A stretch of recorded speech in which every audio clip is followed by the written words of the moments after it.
స్వయంభువుగా వెలిసిన మైసమ్మ తల్లి, కాళికాదేవి రూపంలో పూజలందుకుంటున్న మైసమ్మ తల్లి, తెలంగాణ రాష్ట్రంలోని రంగారెడ్డి జిల్లా టెక్తల్ మండలంలోని మైసిగండి గ్రామంలో మైసమ్మ దేవాలయం ఉంది. మైసిగండిలోని ఒక బురుజు గోడలో వేప చెట్టు కింద స్వయంభువుగా మైసమ్మ తల్లి వెలిసినట్టు స్థానికులు చెబుతున్నారు.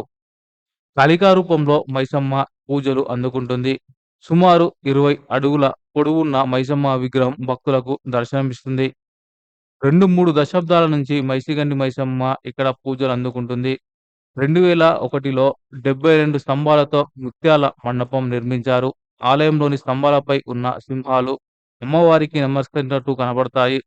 ఇక్కడ స్థానిక బంజారా ప్రజల సంస్కృతి, సంప్రదాయాలు ప్రతిబింబిస్తుంటాయి. హైదరాబాద్ నుండి శ్రీశైలం వెళ్లే ప్రధాన మార్గంలో 66 కిలోమీటర్ల దూరంలో ఈ ఆలయం ఉంది. ఈ ఆలయం గోపురం కూడా భారీగా ఇతర దేవాలయ గోపురాల కన్నా భిన్నంగా పైభాగంలో తెరిచి ఉంటుంది.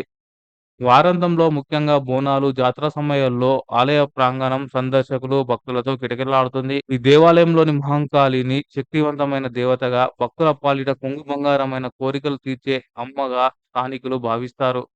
ఆలయం చుట్టూ ఎన్ని నిర్మాణాలు చేపట్టినా అమ్మవారి విగ్రహం పైన ఎలాంటి పైకప్పు లేకుండా ఉండడం ఈ ఆలయం ప్రత్యేకత.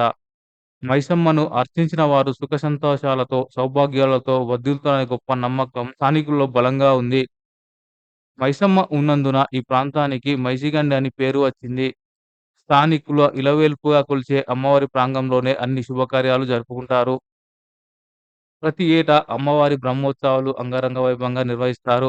ప్రతి ఆది, మంగళ, గురువారాలలో భక్తులు ఎక్కువ సంఖ్యలో మైసిగండికి వచ్చి అమ్మవారికి పూజలు చేస్తారు. ఆలయ సమీపంలో పురాతన శివాలయం, రామాలయం, దేవాలయాలు ఉన్నాయి. ఆలయానికి సమీపంలో అక్కన్న మాదన్నలు నిర్మించిన ఒక కోనేరు ఉంది.